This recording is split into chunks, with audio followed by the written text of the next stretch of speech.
안녕하세요. 나무아카데미입니다. 이번 시간에는 황망근은 이렇게 말했다 질문 함께 보도록 하겠습니다. 이 소설은 단편 소설이자 농촌 소설이라고도 하는데요. 1990년대 말 경상도 농촌 마을을 배경으로 하고 있습니다. 여기서는 바보형의 우직한 인물이죠. 바로 황망근이라는 인물을 통해서 바로 그의 이타적인 삶에 대해서 이야기를 하고 또한 부채로 얼룩진 농촌의 현실과 각박한 인심에 대한 비판이 드러나 있는 소설이라고 할 수 있습니다.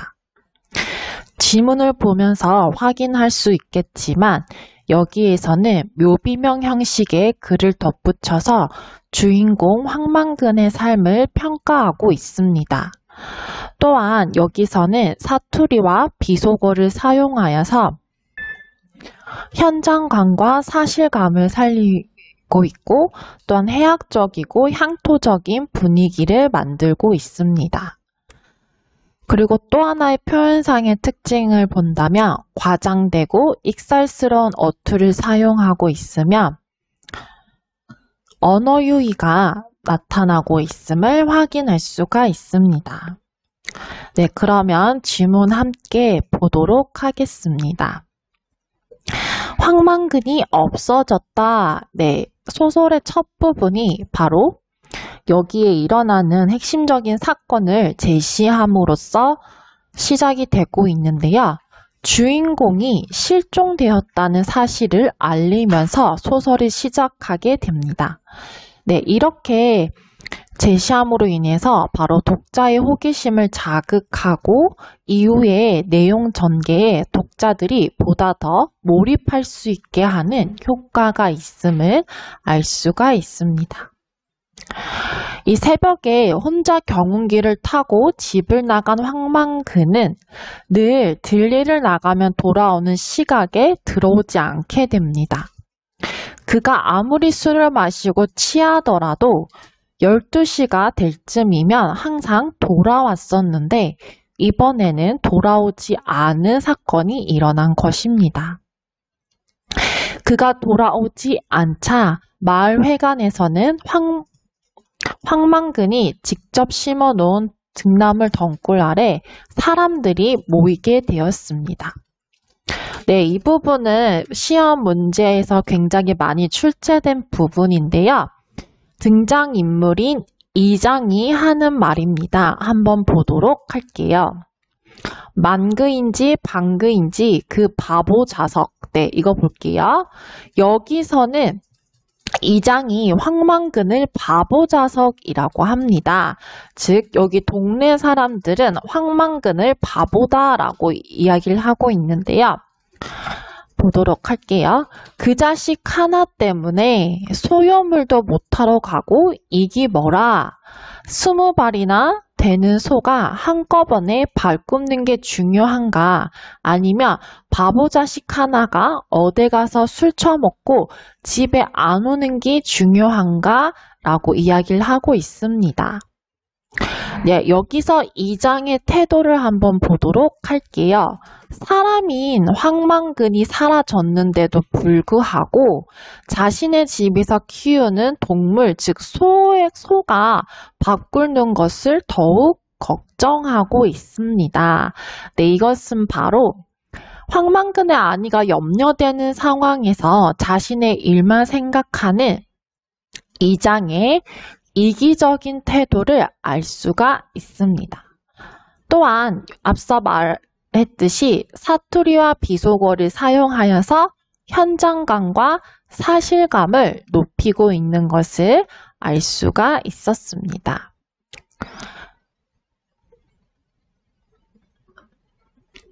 자, 그 다음 보도록 할게요. 그런데 사람들이 어떻게 이 황망근이 없어진 것을 알게 되었냐면 아침밥을 먹기도 전 황망근의 아들이 찾아와서 황망근이 집에 돌아오지 않았다고 사람들에게 알렸습니다. 그래서 이 민 씨는 얼떨결에 동네 사람들을 불러 모으게 되었는데요. 그런데 민 씨가 볼 때 이 동네 사람들이 이야기하는 것을 보니 분위기가 이상하게 돌아간다라고 생각을 하게 됩니다. 즉, 아무도 이 황만근의 안위를 걱정하지 않는 모습을 보고 의아함을 느낀 것인데요.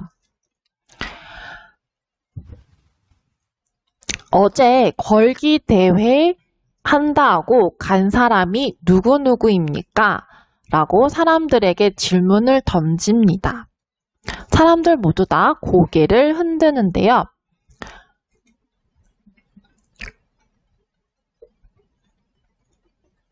사람이라고 민명이나 되나 군 전체 사람이 모두 모였다는 게 100명이 될라 말라나 한데 방근이는 돼지고기 방금만 해서 그런지 안 보이더란께 라고 이야기를 하고 있는데요. 네, 여기서는 또한 앞서 얘기했듯이 언어 유희가 나타나고 있었습니다. 이 장은 계속 빈정거리듯 말을 이었는데요. 그때 이 민 씨가 걸기대회 전날에 이장이 황만근에게 따로 어떤 말을 건넸던 것을 기억해내고 물어봤습니다. 그제밤에 내일 걸기대회 한다고 사람들 모였을 때 이장님이 황만근 씨에게 뭐라고 하셨죠? 모임 끝난 뒤에 라고 질문을 던집니다. 이에 이장은 이 민 씨가 자신에게 황만근의 실종에 대한 책임을 묻고 있다고 느껴져서 바로 노려보게 되는데요. 왜 농민 보고 농민 걸기대회에 나오라 했는데 뭐가 잘못됐나? 라고 이와 같이 따지고 있습니다. 군 전체가 모두 모여도 몇 명 안 되었다면서요. 그런 자리에 황만근 씨가 꼭 가야 합니까? 라고 그 의도를 물어보고 있습니다. 여기에 이 장은 무엇이라고 하냐면 그는 보나마나 어디서 술 처먹고 주질러 앉았을 끼라 라고 계속해서 황만근이 술을 좋아하는 특성을 이야기하며 자신과는 무관함을 이야기하고 있었습니다. 그런데 여기 보시면 한번 보실게요. 이때 이 총 걸기 대회 때 방침은 바로 경운기를 끌고 가는 것이었습니다. 그런데 여기 대사를 보시면 그런데 이장님은 왜 경운기를 안 타고 가고 트럭을 타고 가셨나요? 이장님부터 솔선수범해야지 다른 농민들도 따라할 텐데 지금 거꾸로 되지 않았냐라고 집요하게 묻고 있습니다. 즉, 그 방침대로 경운기를 끌고 간 사람은 아무도 없고 바로 황만근만이 그 방침에 따라서 경운기를 몰고 걸기대회에 참여한 것인데요. 자, 우리 이 장은 또한 무엇이라고 하냐면 진짜로 경운기를 끌고 갔으마 군 대회는 늦어도 한참 늦었지. 여기 대사를 보시면 애초에 이 실천하기 어려운 투쟁 방침이었으면 알고 있었습니다. 또한 국도의 차들이 미치게의 맹구로 쌩쌩 달리는데 받침한 우회라고 이야기를 하는 모습을 통해서 경운기를 타고 이 국도를 달리는 것이 얼마나 위험한 것인지를 알고 있었음을 우리는 확인할 수 있었습니다. 즉, 이러한 민 씨와 이장의 대화를 통해서 이 이장이 얼마나 비인간적이고 이기적인지를 우리는 확인할 수가 있었습니다.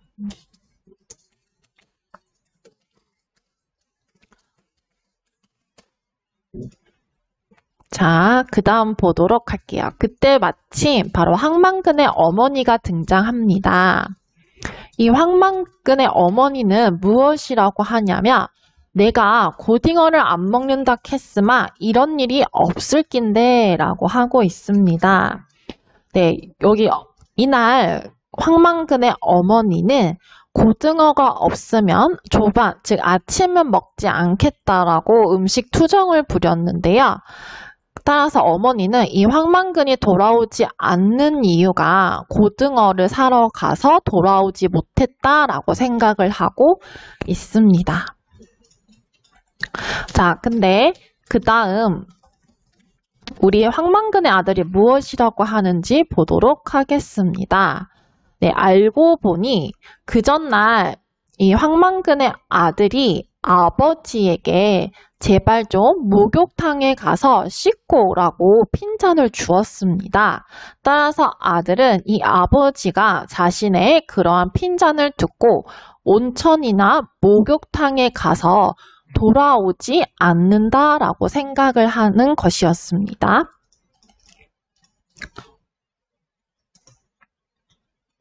네, 이렇게 황만근이 실종된 사건을 마을 사람들이 도대체 어떤 이유에서 그가 오지 않는지 이야기를 하는 모습이 나타나 있었습니다. 자, 그 다음은 황만근이 어떤 사람이었는지, 어떤 소신을 가지고 사는 인물이었는지 한번 보도록 하겠습니다. 네, 황만근은 동네에서 사람들이 싫어하는 분뇨를 처리하는 일을 했었는데 이때 이 분뇨는 거름으로도 쓰일 수 있었습니다. 그런데 이 황만근은 바로 여시노인처럼 홀로 된 노인들 또는 사회적 약자를 배려해서 그 분뇨들을 조금씩 더 나눠주는 모습을 나타내고 있었고요. 그리고 여기 보시면 공평무사한 황만근의 평생의 처사였다 라고 하며 그에게는 판단 능력이 없는 듯 했지만 시비를 물으러 가면 언제나 공평무사한 자연의 이법에 대해 깨우치게 되고 분쟁은 종식되었다라고 하고 있습니다. 즉 황만근이 사람들이 바보라고 놀리며 어리석게 생각을 하지만 그러나 그 이면에는 공평무사한 자연의 이법을 알고 있는 그러한 인물이었음을 알 수가 있습니다. 또한 어떤 모습이 있냐면 이 황만근의 어머니와 아들은 입맛이 까다로운 인물들인데요. 그러나 그러한 사람들의 비위를 다 맞춰주면서 그들을 위해서 밥상을 차려주었습니다.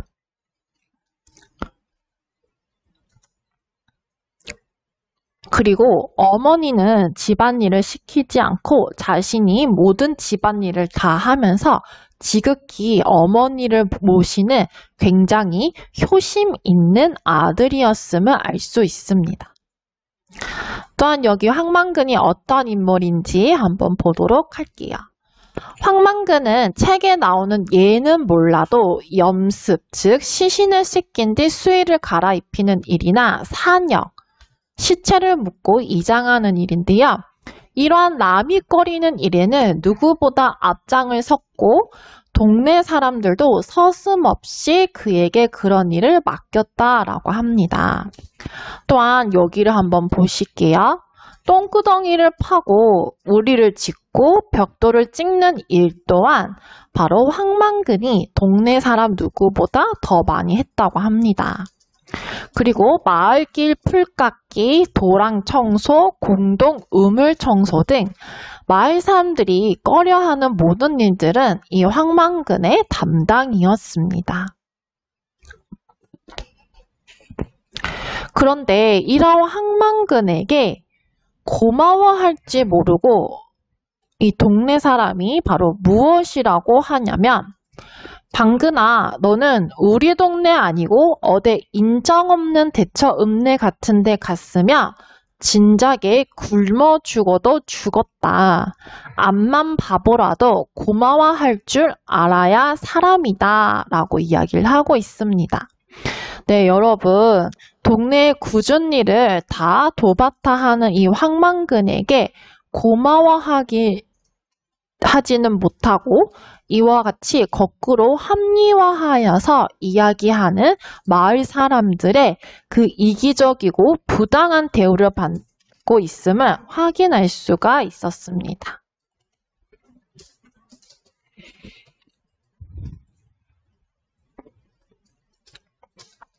자, 그리고 또 황망근의 특성 함께 보도록 하겠습니다. 다만 황망근은 술을 좋아했는데 라고 나와 있는데요. 그는 굉장히 술을 좋아하는 애주가였습니다. 그러나 한 번도 제대로 씻지 않아서 항상 몸에는 냄새를 풀풀 풍기고 다니는 사람이었습니다. 그는 항상 고꾸라지도록 마셨으며 항상 마당에 취해서 쓰러졌다고 합니다. 그러한 황망근은 아들을 등에 업혀서 늘 집에 오게 되었는데요. 여기 황망근과 황망근의 아들의 대화를 보도록 하겠습니다. 이 황망근의 아들이 감히 지금 상상할 수 없는 이야기를 하는데 아버지야 임마라고 이야기를 하고 있습니다. 그리고 또 보도록 할게요. 너는, 이건 황망근의 아들이 이야기하는 겁니다. 너는 어째 맨날 술을 처먹고 내 속을 썩이나. 너 때문에 내가 학교 공부도 못하겠고 인생도 싫고 고마 밥맛이 없다라고 이야기를 하고 있는데요. 네, 여러분 바로 상하관계가 바뀐 것처럼 보이죠? 네, 그 정도로 이 아버지와 아들 사이에 허물이 없음을 우리는 알 수 있고, 그리고 아직 철이 들지 않은 아들이 자신의 언짢은 기분을 여과 없이 다 표현하고 있는 것을 확인할 수가 있었습니다. 이러한 황망근 부자의 모습을 보고 이 민씨가 관심을 가지게 됩니다. 자, 그 다음 대목 한번 넘어가 볼게요. 네, 여기서는 황망근이 이 농사에 대해서 그리고 부채에 대해서 어떠한 생각을 지니고 있는지 함께 보도록 하겠습니다. 황망근이 민씨에게 한 말입니다. 농사꾼은 빚을 지마 안 된다 카이라고 이야기를 하고 있는데요. 그는 전통적인 농업, 소자본, 노동집약적 농업을 지지하는 인물이었습니다. 농업 효율화를 위한 정부의 농업 정책과 자금 대출 정책에 대해서 황망근은 부정적인 입장을 보이고 있는데요. 한번 보도록 할게요. 한 번 빚을 지면 그 빚을 갚으려고 무리하게 일을 벌인다. 동네 곳곳에 텅 빈 우사, 마른 똥만 뒹구는 축사, 잡초만 무성한 비닐하우스를 보라. 농어민 복지, 소득 향상, 생활 개선 다 좋다. 그렇지만 그걸 제 돈으로 해야 한다. 제 돈으로 하지 않으면 그건 노름이나 다를 바 없다. 빚은 망근산의 눈덩이, 처마의 고드름처럼 자꾸 커진다라고 이야기를 하고 있습니다. 또 보도록 할게요. 기계와 영농하더니만 집집마다 기계가 밑이나 되나. 기운기, 트랙터, 콤바인, 이항기, 탈곡기, 건조기에 다 빚으로 샀다라고 합니다. 그런데 그렇게 많은 기계를 살 필요가 없다. 1년 내내 그 기계를 다 사용하는 것이 아니기 때문에 놀 때는 다른 집에 빌려주면 된다. 옛날에는 소를 그렇게 썼다라고 이야기를 하고 있습니다. 네, 여기 이 부분을 보신다면 바로 농촌사회가 옛날에는 상부상조하며 함께 돕고 살았다면 현대에는 그러한 모습이 나타나지 않고 개인주의와 이기주의가 만연한 지금 현대사회를 나타내고 있습니다. 또한 무리한 대출로 많은 기계들을 집집마다 사게 되니까 각각의 부채가 너무나도 많이 늘어나서 이 농민들이 이 불어난 빚을 감당할 수 없는 상황에 처한 것을 이야기하고 있었습니다.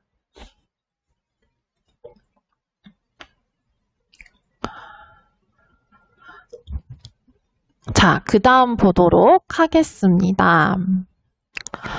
그런 기 달싹값에 얹혀진다. 얹혀져야 하는데 사실로는 쏘매하마 먹고 살기 간당간당한 돈을 수익이 늘지 않는 이 현실을 또한 비판하고 있었습니다. 또 어떤 사실을 비판하고 있냐면 집에 들어갈 양식, 곡식을 짓는 사람이 그 고마운 곡식, 양식한테 장난치겠나. 저도 남도 해로 농약 뿌리고 비싸고 나쁜 비료 쳐서 보기만 좋은 열매를 뺐으마 그마인가 라고 더 많은 곡식을 거두기 위해서 농약과 비료를 사용하는 이 현실 문제 또한 지적하고 있었습니다. 그러므로 다 빚을 갚기 위해 그러는 것이다. 정책자금, 선신자금, 농어촌 구조 개선 자금, 주택개량 자금. 빌려줄 때는 인심 좋게 빌려주는 척하더니 이제는 상환 능력도 없는 사람들을 파산 지경으로 몰아넣고 있다라고 이야기하고 있었습니다. 이에 황만근은 나는 내 짓고 싶은 대로 농사 지으면서 안 망하고 100년을 살 거다라고 농사에 대한 자신만의 소신을 밝히고 있었습니다. 네, 결국 이 실종된 황만근은 일주일에 돌아오게 되는데요. 어떠한 모습으로 돌아오냐면 바로 죽은 모습으로 돌아오게 됩니다. 네, 이렇게 화장을 한 채 경운기와 함께 트럭에 실려서 돌아오게 되는데요. 자, 아까 말씀드렸듯이 여기는 묘비명의 형식을 차용하여서 글의 마무리되고 있습니다. 황만근, 황선생은 이라고 해서 황만근에 대한 이 민씨의 평가가 이어지고 있는데요. 이 서술자는 황만근이 존경받을 만한 훌륭한 삶을 살았다라고 평가하고 있었습니다. 농사를 짓 때 땅에 억지로 빼앗지 않고 효자로서 효심을 다했으며 선생이 마시는 막걸리는 밥이면서 사직의 신에게 바치는 헌주였다. 그리고 낙천의 뼈였다라고 황만근이 즐겼던 이 술에 대해서도 긍정적으로 재해석하고 있었습니다. 네, 이렇게 황만근의 인물이라는 특성을 통해서 바로 작가가 어떠한 점을 비판하고 있었는지 알 수 있었습니다. 네, 그러면 문제 함께 풀어보도록 하겠습니다. 7번 문제 한번 보도록 할게요. 윗글에 대한 설명으로 적절한 것을 찾는 문제입니다. 1번 공간의 대조를 통해서 인물 간의 의식의 차이를 보여준다. 네, 여기서는 공간의 대조가 일어나고 있지는 않았죠. 다만 이 민씨와 그리고 이장 두 사람 사이에서 갈등이 발생하고는 있었습니다. 2번 액자 구성을 사용하여 장인 정신을 가진 인물의 삶을 강조하고 있다. 네, 액자 구성 방식이 아니었죠. 또한 장인 정신을 가진 인물 또한 바로 이 글에서는 찾아볼 수가 없었습니다. 3번 인물의 의식의 흐름에 따라서 서술하여 인물의 삶의 태도를 보여준다. 네, 이것은 전지적 작가 시점의 소설로 어떠한 인물의 의식의 흐름에 따라서 서술되지는 않았습니다. 4번 보도록 할게요. 사투리와 비속어를 사용하는 인물을 통해 해학적인 성격이 드러난다. 네, 앞서 지문에서 보았듯이 윗글에서는 바로 사투리와 비속어를 사용함으로써 사실성과 현장감 그리고 해학성을 드러내고 있었습니다. 순진한 인물을 서술자로 내세워 농촌 현실을 객관적 입장에서 제시하고 있다. 네, 이 또한 바로 시점이 틀린 것이 되겠죠? 정답은 4번이 되겠습니다. 네, 그 다음 17번 보도록 할게요. 황만근의 성품에 대한 설명으로 가장 적절한 것을 고르는 문제입니다. 1번, 다른 사람들의 평가를 중요하게 여기며 자신의 가족을 위해 헌신한다. 네, 여러분, 이때 황망근이 다른 사람들을 위해서 일을 할 때 어떤 누군가의 평가를 의식하거나 중요하게 여기는 모습을 알 수 있었나요? 네, 그런 인물은 아니었죠. 다만 자신의 가족을 위해 헌신하는 모습은 윗글을 통해서 확인할 수가 있었습니다. 2번, 자신에 대한 마을 사람들의 편견에서 벗어나고자 희생적인 삶을 살아간다. 네, 여러분, 이 황망근이 공동체에서 굳은 일을 하며 희생적인 삶을 사는 것은 맞지만 그것이 어떤 마을 사람들의 편견으로부터 벗어나기 위함은 아니었습니다. 3번 보도록 하겠습니다. 자신보다 다른 사람들을 먼저 배려하며 한결같은 태도로 성실하게 생활한다. 네, 황망근은 바로 동네에서 굳은 모든 일들을 다 도맡아 하고 그리고 또한 사회적 약자도 배려하는 모습을 보여주고 있었습니다. 그리고 자신이 하는 일에 있어서는 다 근면 성실한 태도를 보여주고 있었죠. 따라서 정답은 3번이 되겠습니다. 4번, 다른 사람과의 원활한 관계를 위해 자신에게 내키지 않는 일도 맡아서 고생한다.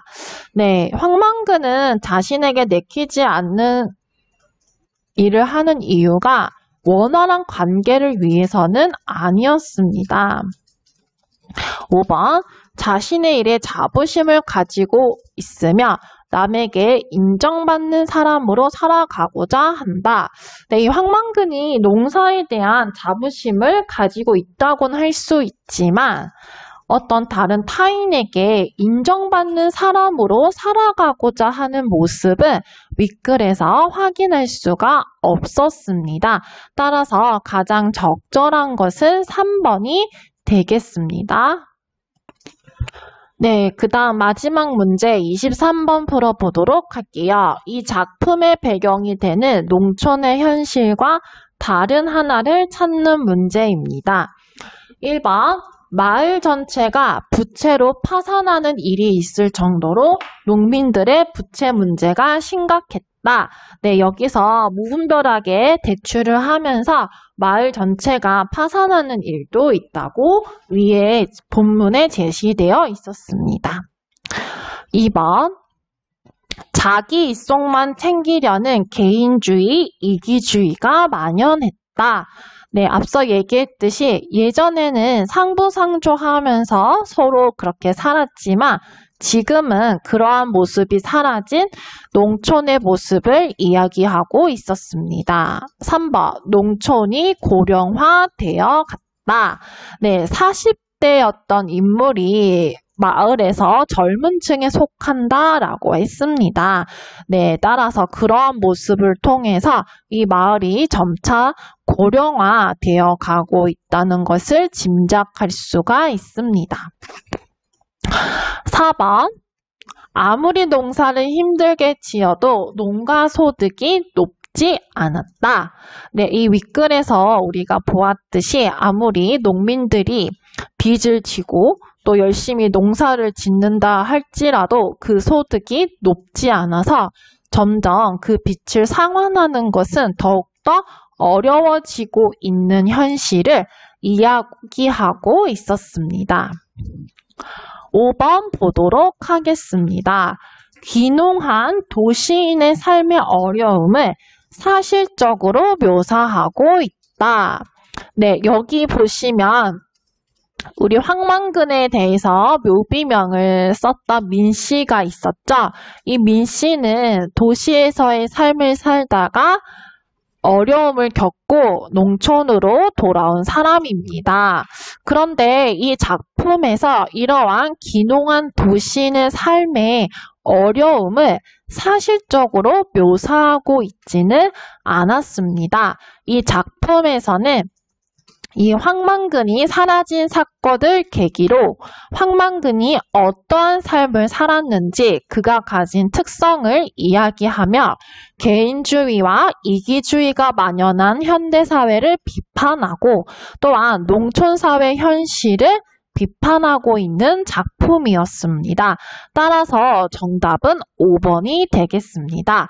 이 외에도 다양한 기출문제가 수록되어 있으니 꼭 풀어보시기 바랍니다. 이 모든 자료 나무 아카데미 홈페이지에서 이용하실 수 있습니다.